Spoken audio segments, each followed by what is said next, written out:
मैं हमेशा अपने वीडियोस में सिर्फ उन्हीं प्लांट वैरायटीज को मेंशन करती हूँ जो मेरे पास होती हैं और जिनको मैंने पाला पोसा होता है, यानी कि नर्चर किया होता है, क्योंकि मुझे उनके बारे में आइडिया होता है। और मैं ये चाहती हूँ कि मेरी तरह से आपके प्लांट भी हेल्दी बने रहें और लंबे समय तक चले, खराब ना हो, सो दैट कि आपका मोटिवेशन भी बना रहे और आपको नुकसान भी ना उठाना पड़े। नमस्कार, आप देख रहे हैं गार्डनिंग एस्थेटिक्स में। हूं अनीता दिनेश। गार्डनिंग एस्थेटिक्स में आज बात करने वाले हैं सक्यूलेंट की एक बहुत ही हार्डी वैरायटी के बारे में, क्योंकि अक्सर सब्सक्राइबर फ्रेंड्स ये पूछते हैं कि सक्यूलेंट की कुछ ऐसी वैरायटीज बताइए जो हार्डी हो, इजी केयर हो, जिनमें मिनिमल केयर की जरूरत पड़ती हो पर वो चले पूरे साल।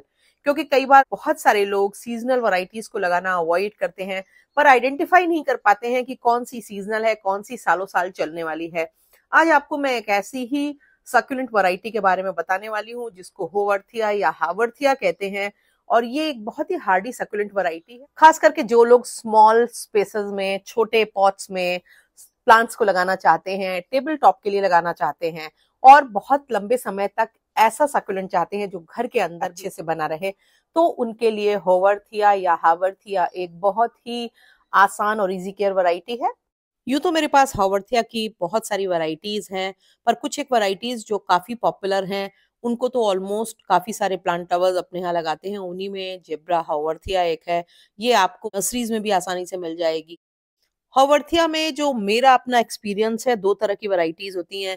एक तो जेब्रा हावर्थीया टाइप की जो वैरायटीज होती हैं ये ज्यादा हार्डी होती हैं और मैं हमेशा इनको ज्यादातर अपने कैक्टसेस के साथ गर्मियों में रखती हूँ और आराम से ये चलती हैं। कुछ वैरायटीज थोड़ी डेलिकेट होती हैं और ये वैरायटीज ज्यादातर ऐसी होती हैं जो अपनी टिप्स पर उनमें हल्का सा ट्रांसपेरेंट लुक होता है। ये जो वैरायटीज होती हैं ये थोड़ी सी ट्रिकी होती हैं और इनको संभालने में थोड़ा सा आपको ध्यान रखना पड़ता है कि किस तरह से आप इनको मेंटेन रखें।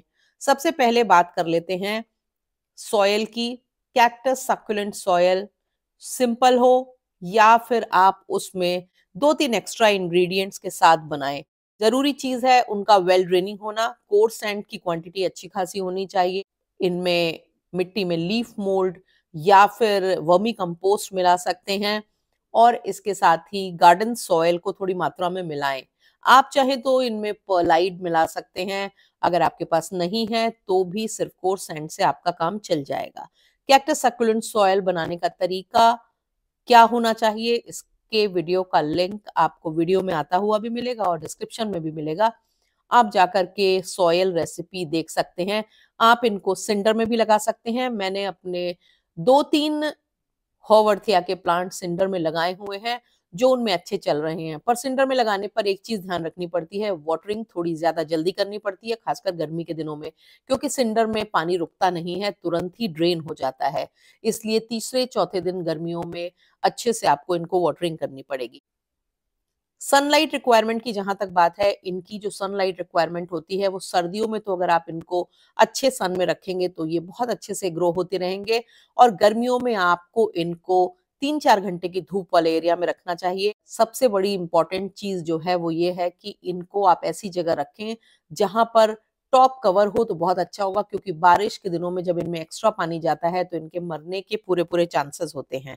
और टॉप कवर में रखे हुए प्लांट में पानी नहीं जाएगा और बारिश के दौरान आपको इनमें पानी डालना भी थोड़ा रिलेटिवली और भी कम कर देना पड़ेगा। पूरे बारिश के सीजन में अगर आप इनमें सीधे पानी नहीं जाता है तो भी एटमॉस्फेयर में मौजूद मॉइस्चर से अपने लिए काम भर का पानी लेते रहते हैं।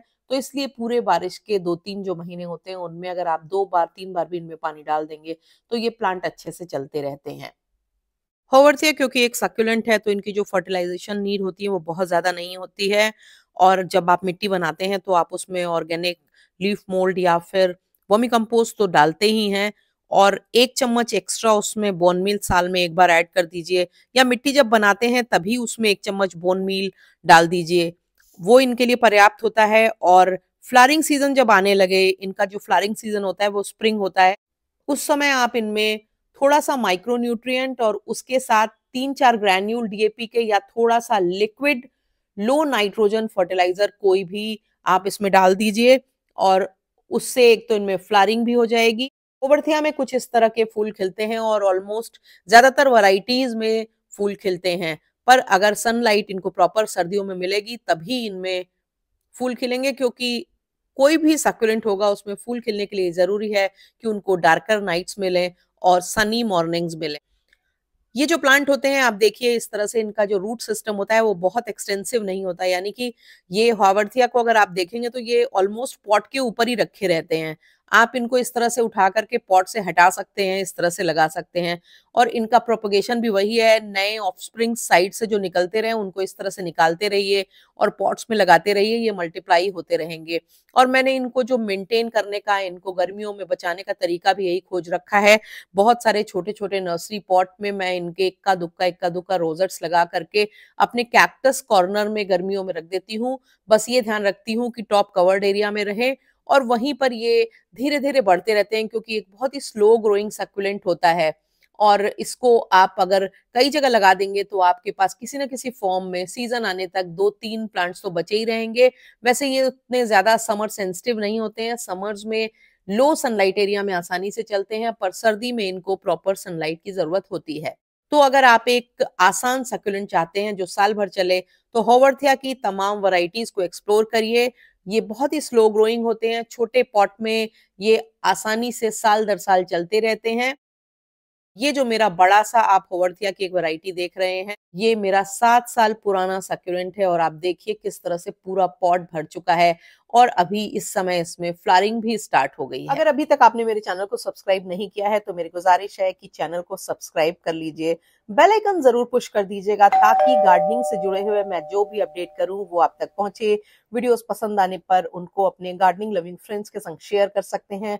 उनमें कमेंट करने से, उन पे लाइक करने से हमारे वीडियोस की रीच ज्यादा बढ़ती है, वो ज्यादा लोगों को रिकमेंड किए जाते हैं, इससे उनकी स्प्रेड ज्यादा होती है, तो हमारी मेहनत भी सफल होती है। Thank you very much.